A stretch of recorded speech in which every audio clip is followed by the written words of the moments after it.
नमस्कार दोस्तों, स्वागत है आपका प्लेनेट ऑफ टेल्स पर। आज हम सुनेंगे कथा सम्राट मुंशी प्रेमचंद द्वारा लिखी हुई कहानी आखिरी मंजिल। आह, आज 3 साल गुजर गए। यही मकान है, यही बाग है, यही गंगा का किनारा, यही संगमरमर का हौज, यही मैं हूं, यही दरो दीवार। मगर इन चीजों से दिल पर कोई असर नहीं होता। वह नशा जो गंगा की सुहानी और हवा के दिलकश झोंकों से दिल पर छा जाता था, उस नशे के लिए अब जी तरस तरस के रह जाता है। अब वह दिल नहीं रहा। वह युवती जो जिंदगी का सहारा थी अब इस दुनिया में नहीं है। मोहिनी ने बड़ा आकर्षक रूप पाया था। उसके सौंदर्य में एक आश्चर्यजनक बात थी। उसे प्यार करना मुश्किल था। वह पूजने की योग्य थी। उसके चेहरे पर हमेशा एक बड़ी लुभावनी आत्मिकता की दीप्ति रहती थी।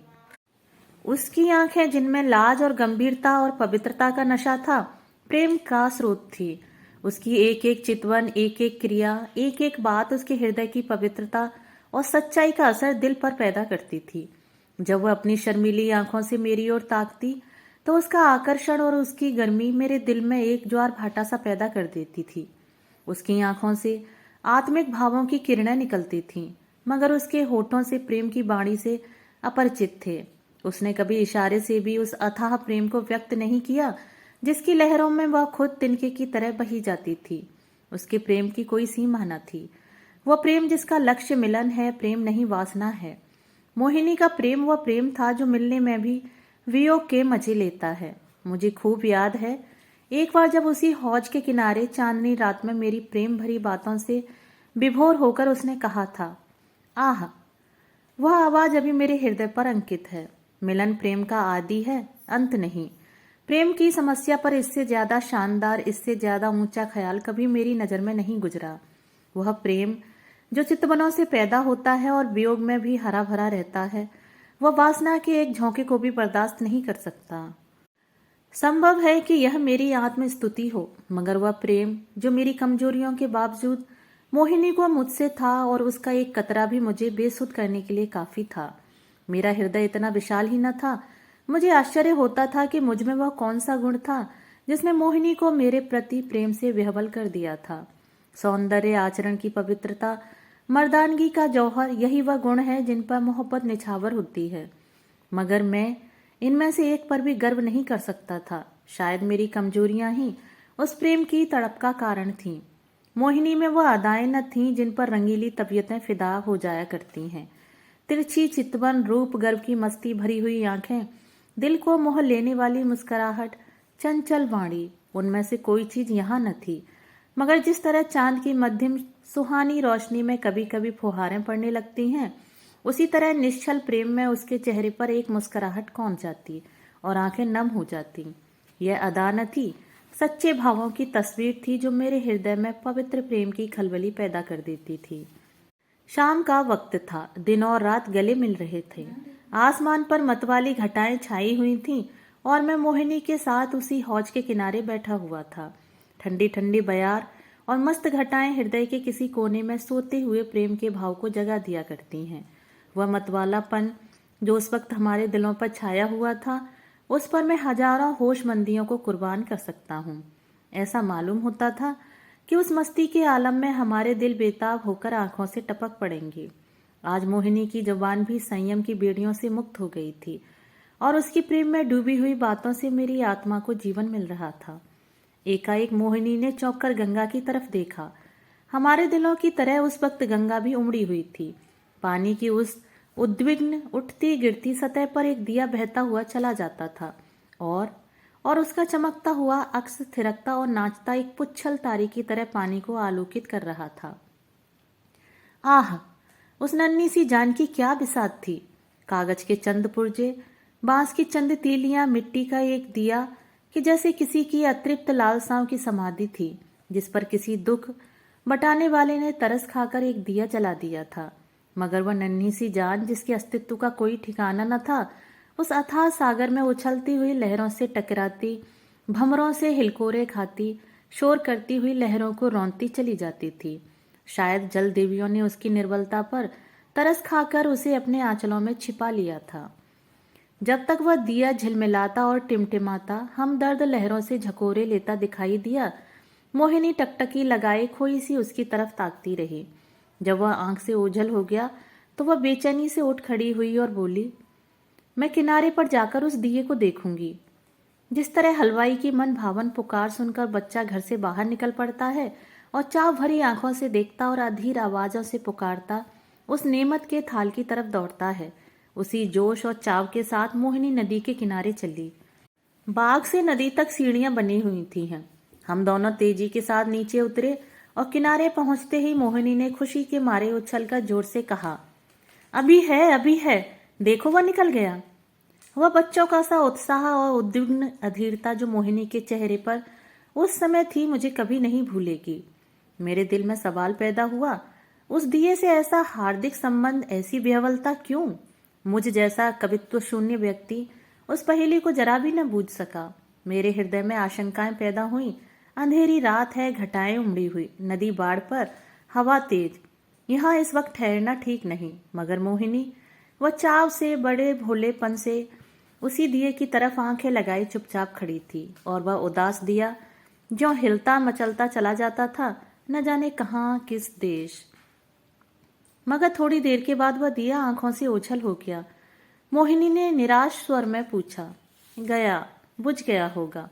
और इसके पहले कि मैं जवाब दूं, वह उस डोंगी के पास चली गई जिस पर बैठकर हम कभी कभी नदी की सैरें किया करते थे, और प्यार से मेरे गले लिपट कर बोली, मैं उस दिए को देखने जाऊंगी कि वह कहाँ जा रहा है, किस देश को।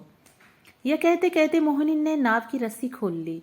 जिस तरह पेड़ों की डालियां तूफान के झोंकों से झकोले खाती है, उसी तरह यह डोंगी डामाडोल हो रही थी। नदी का वह डरावना विस्तार, लहरों की वह भयानक छलांगे, पानी की वह गरजती हुई आवाज, इस खौफनाक अंधेरे में इस डोंगी का बेड़ा क्यों कर पार होगा? मेरा दिल बैठ गया। क्या उस अभागे की तलाश में यह किश्ती भी डूबेगी? मगर मोहिनी का दिल उस वक्त उसके बस में न था। उस दिए की तरह उसका हृदय भी भावनाओं की विराट लहरों भरी गरजती हुई नदी में बहा जा रहा था। मतवाली घटाएं झुकती चली आती थीं कि जैसे नदी के गले मिलेंगी, और वह काली नदी यों उठती थी कि जैसे बादलों को छू लेगी। डर के मारे आंखें मुदी जाती थीं। हम तेजी के साथ उछलते, कगारों के गिरने की आवाजें सुनते, काले काले पेड़ों का झूमना देखते चले जाते थे। आबादी पीछे छूट गई, देवताओं को बस्ती से भी आगे निकल गए। एकाएक मोहिनी चौंक कर उठ खड़ी हुई और बोली, अभी है, देखो वह जा रहा है। मैंने आंख उठाकर देखा, वह दिया ज्यों का त्यों हिलता मचलता चला जाता था।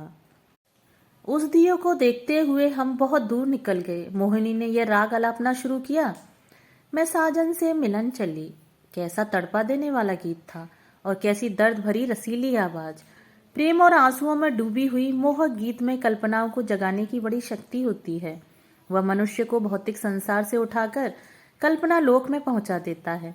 मेरे मन की आंखों में उस वक्त नदी की पुरशोर लहरें, नदी किनारे की झूमती हुई डालियां, सनसनाती हुई हवा, सबने जैसे रूप धर लिया था, और सबकी सब तेजी से कदम उठाए चली जाती थीं अपने साजन से मिलने के लिए। उत्कंठा और प्रेम से झूमती हुई ए उबती की धुंधली तस्वीर जैसे हवा में, लहरों में और पेड़ों के झुरमुट में चली जाती दिखाई देती, और कहती थी, साजन से मिलने के लिए। इस गीत ने सारे दृश्य पर उत्कंठा का जादू फूंक दिया। मैं साजन से मिलन चली, साजन बसत कौन सी नगरी, मैं बौरी न जानू, ना मोहे आस मिलन की, उससे ऐसी प्रीत भली, मैं साजन से मिलन चली। मोहिनी खामोश हुई तो चारों तरफ सन्नाटा छाया हुआ था, और उस सन्नाटे में एक बहुत ही मध्यम रसीला स्वप्निल स्वर क्षितिज के उस पार से या नदी के नीचे से या हवा के झोंकों के साथ आता हुआ मन के कानों को सुनाई देता था। मैं साजन से मिलन चली। मैं इस गीत से इतना प्रभावित हुआ कि जरा देर के लिए मुझे ख्याल न रहा कि मैं कहाँ हूँ और कहाँ जा रहा हूँ। दिल और दिमाग में वही राग गूंज रहा था। अचानक मोहिनी ने कहा, उस दिए को देखो। मैंने दिए की तरफ देखा। उसकी रोशनी मंद हो गई थी और आयु की पूंजी खत्म हो चली थी। आखिर वह एक बार जरा सा भभका और बुझ गया। जिस तरह पानी की बूंद नदी में गिरकर गायब हो जाती है, उसी तरह अंधेरे के फैलाव में उस दिए की हस्ती गायब हो गई। मोहिनी ने धीमे से कहा, अब नहीं दिखाई देता, बुझ गया। यह कहकर उसने एक ठंडी सांस ली। दर्द उमड़ आया, आंसुओं से गला फंस गया। जवान से सिर्फ इतना निकला, क्या यही उसकी आखिरी मंजिल थी? और आंखों से आंसू गिरने लगे। मेरी आंखों के सामने से पर्दा सा हट गया। मोहिनी की बेचैनी और उत्कंठा, अधीरता और उदासी का रहस्य समझ में आ गया, और बरबस मेरी आंखों से भी आंसू की चंद बूंदें टपक पड़ी। क्या उस शोर भरे खतरनाक तूफानी सफर की यही आखिरी मंजिल थी? दूसरे दिन मोहिनी उठी तो उसका चेहरा पीला था। उसे रात भर नींद नहीं आई थी। वह कभी स्वभाव की स्त्री थी। रात की इस घटना ने उसके दर्द भरे भावुक हृदय पर बहुत असर पैदा किया था। हंसी उसके होठों पर यूं ही बहुत कम आती थी। हाँ, चेहरा खिला रहता था। आज से वह हंसमुखपन भी विदा हो गया। हरदम चेहरे पर एक उदासी सी छाई रहती, और बातें ऐसी जिनसे हृदय छलनी होता था और रोना आता था। मैं उसके दिल को इन ख्यालों से दूर रखने की कई बार हंसाने वाले किस्से लाया, मगर उसने उन्हें खोलकर भी न देखा।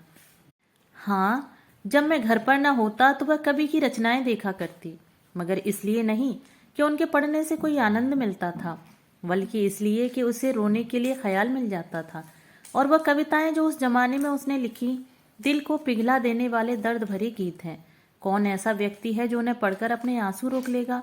वह कभी कभी अपनी कविताएं मुझे सुनाती, और जब मैं दर्द में डूबकर उनकी प्रशंसा करता तो मुझे उसकी आंखों में आत्मा के उल्लास का नशा दिखाई पड़ता। हंसी, दिल लगी और रंगीनी मुमकिन है, कुछ लोगों के दिलों पर असर पैदा कर सके, मगर वह कौन सा दिल है जो दर्द के भावों से पिघल न जाएगा? एक रोज हम दोनों इसी बाग की सैर कर रहे थे। शाम का वक्त था और चैत का महीना। मोहिनी की तबीयत आज बहुत खुश थी। बहुत दिनों के बाद उसके होठों पर मुस्कुराहट की झलक दिखाई दी थी। जब शाम हो गई और पूरनमासी का चांद गंगा की गोद से निकलकर ऊपर उठा तो हम इसी हौज के किनारे बैठ गए। यह मोल सीढ़ियों की कतार और यह हौज मोहिनी की यादगार है। चांदनी में बिसात आई और चौपड़ होने लगी। आज तबीयत की ताजगी ने उसके रूप को चमका दिया था, और उसकी मोहक चपलताएं मुझे मतवाला किए देती थीं। मैं कई बाजियां खेला और हर बार हारा। हारने में जो मजा था वह जीतने में कहाँ। हल्की सी मस्ती में जो मजा है वह छकने और मतवाला होने में नहीं। चांदनी खूब छिटकी हुई थी। एकाएक मोहिनी ने गंगा की तरफ देखा और मुझसे बोली, वह उस पार कैसी रोशनी नजर आ रही है? मैंने भी निगाह दौड़ाई।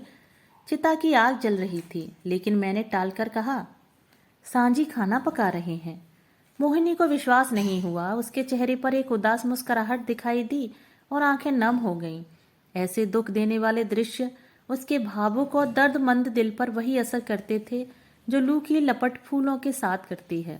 थोड़ी देर तक वह मौन निश्चल बैठी रही, फिर शोक भरे स्वर में बोली, अपनी आखिरी मंजिल पर पहुंच गया। दोस्तों, अभी आप सुन रहे थे मुंशी प्रेमचंद द्वारा लिखी हुई कहानी आखिरी मंजिल। अगर आपको ये कहानी पसंद आई हो तो मेरे चैनल को सब्सक्राइब और मेरी वीडियो को लाइक और शेयर जरूर करें। धन्यवाद।